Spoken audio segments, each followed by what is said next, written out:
Mortal Kombat 1 is not joking around. If you did not see on Twitter, Ed Boon is quoting, he's trolling, he's having fun leaking stuff. There's one thing that fans are asking about, right? That this MK1 trailer does remind them of just having all the ninjas in one game, making it a real possibility. And there's a photo of Smoke, Sub-Zero, Scorpion, Reptile, Rain, and Ermac. Ed Boon quotes this tweet and he says could very well be the case. Now, I know for a fact we are dying to have Reptile back in the game. To have Ermac will also be dope, as we already have Rain confirmed, Scorpion, Sub-Zero, and we saw the Smoke in the latest gameplay. To have Reptile come in and to have Ermac come in, we don't know who's going to be a cameo on that. I feel that maybe one of those could be a cameo. If they bring all actual ninjas back into full-on gameplay mode, I think that's going to be next level. There's just so much content in that it's going to satisfy all of us who loved Ultimate MK3, MK Trilogy era, on top of the MK9.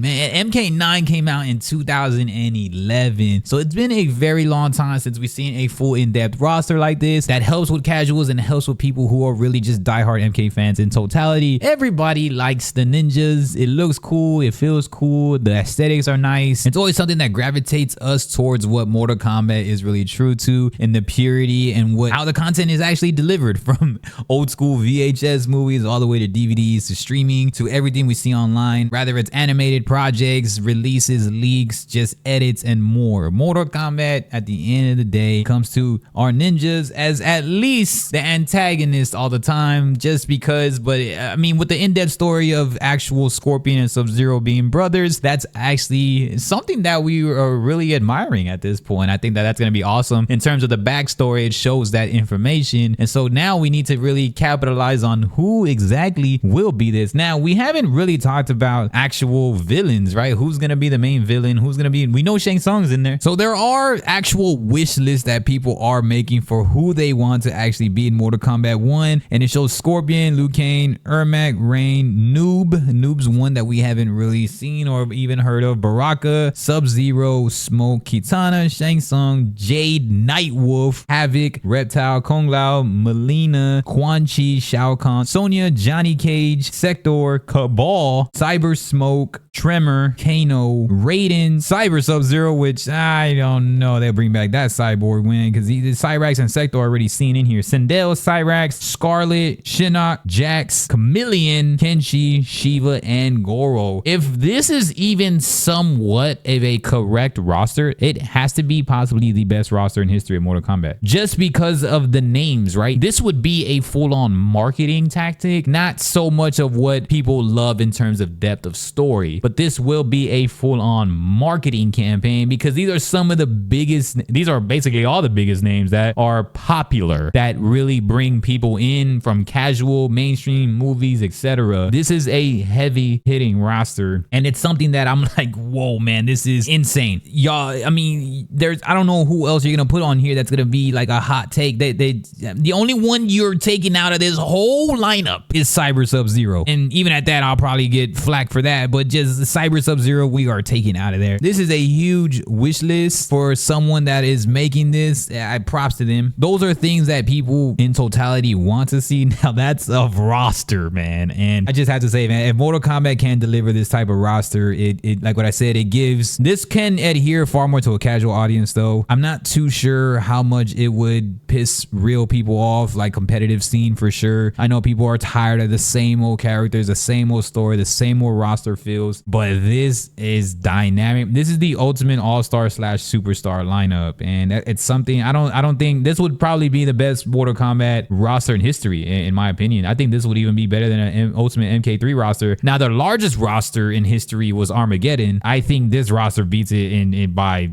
a landslide, just due to who's actually in here. You get our favorite bosses, which is, you know, the Quan Chis, the Shao Kahns, the Goros, the Shivas. Those are the classics. And then you get Shang Tsung, and it's almost perfect. Y'all gotta let me know what's up, man. They're not playing around. People are not playing around. MK1's not playing around. And based on what we've seen and what they showed us so far, literally Ed Boon's not playing, MK1's not playing. Comment what you want to see, man. I am pumped. I am ready for discussion, and give us a character. Me, I'm taking out Cyber Sub-Zero. Flame me for that. But let me know what you think. Peace.